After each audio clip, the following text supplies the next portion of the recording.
When you go out of your way to change the formula on which a series is based on, you run the risk of alienating its fanbase. Conversely, if you stick too much to the formula, you'll run the risk of losing new potential fans, as well as not really evolving your series. With the way the Sonic series has been going in the past few years, Sega have definitely been going too far towards the latter, especially the second half to that, in my opinion at least. Sonic Chrono Adventure, however, is a Sonic fan game by a guy called LakeFepard, the third and sadly final in his series, that somehow manages to find a perfect middle ground between keeping things both familiar and fresh. The gameplay is pretty much standard for a typical 2D Sonic game. You run fast, collecting rings through various stages, destroying badniks, and there's a fair amount of platforming that works alongside Sonic speed, but that's pretty much where the similarity to any other Sonic game ends here, because it's not all about running fast, getting from one end of the level to the other. The game plays out more like a Metroid/Castlevania type game, where as you progress you unlock different abilities to use in different situations that can be leveled up. You start out the game with your classic styled Sonic gameplay, which includes both a spin dash and a super peel out, but then your first unlockable ability is a sword that can not only deal more damage to an enemy than simply jumping on them, but destroy certain barriers that can block your path. In addition, you can also unlock an air boost, which allows you to jump even higher at the cost of running slower. This only encompasses a little under half of the total abilities you can perform.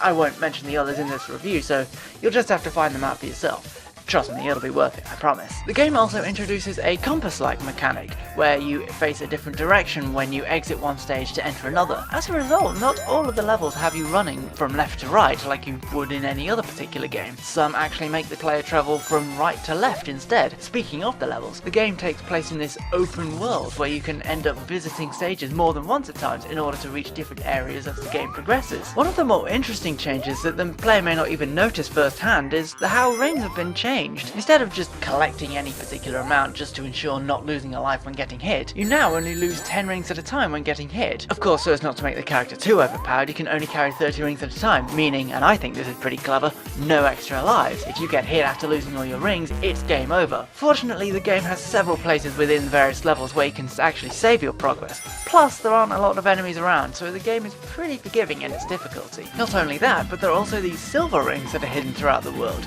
acting as this game's currency, which can be used to buy item monitors like extra rings and various shields. But take note, these aren't instant purchases, as these are instead placed in your inventory, which can be opened at any time. So if, let's say, you're in a particularly tight spot and you lose all your rings, you can just open up your inventory, select the monitor you need, and boom, you've got one extra hit that you can take. Just use it wisely. The story in this game is actually pretty good too. Sonic is visiting a place called the South Lakes, once home to a mystical place called the Sky Empire. As you travel through the world, Sonic is suddenly ambushed by Eggman's latest creation, Eggats, who, upon research, I've actually found is from another of LakeFepard's fan games, who flings you to this unknown place. In the confusion, you meet your companion, Rhodolia, a bug who just happens to stay on Sonic's forehead throughout the game and is eternally represented by a flashing black pixel. She, at least I'm guessing it's a she, is never really explicitly stated, pretty much acts as an assistant to the player, offering hints as where to go. As the two of you explore this new land, you fall down a particular chasm, whereupon you come face to face with a new character and fellow hedgehog, Garum. And I can already hear the collective groans of the Sonic fanbase. Oh, why is there an original Sonic fan character starring in this game and all that? To be fair, every other NPC in this game is a bird, so if the only way that Garum can stand out among the rest is him being a hedgehog, then so be it as far as I'm concerned. And really, that's all that I want to say on the story, because saying anything more would be spoiling it, to be honest. The narrative is actually quite well written as you discover more about the history of the Sky Empire and Eggats itself. And I'm being serious when I say this game gets pretty dark, at least by Sonic standards. There was one particular part that genuinely took me by surprise, and if you played the game yourself, you'll probably know which bit I'm talking about. The music I can't really comment on, if I'm honest. Don't get me wrong, it's good and each track definitely fits with each level, but all of them, to the best of my knowledge, are from other games. Some from other Sonic games and some from other series such as Chrono Trigger, Kingdom Hearts, and even Metal Gear.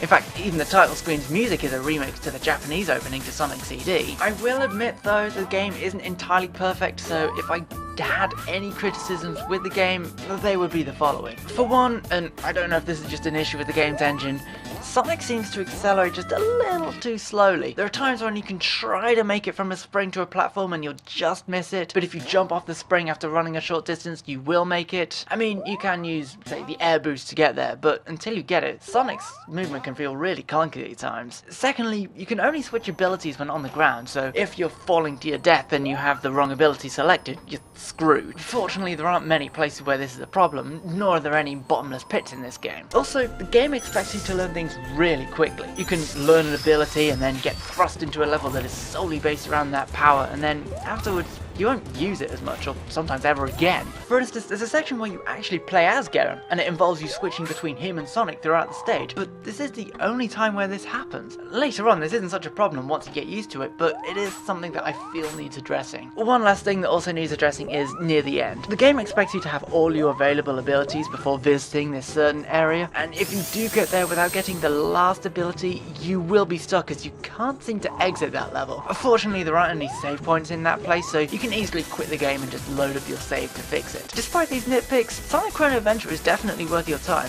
With it being a fan game, it's free to download, and it's not too short of a game either. It took me about half a week to complete, so go give it a try alongside LakeFepard's other fan games. Until next time, take care guys.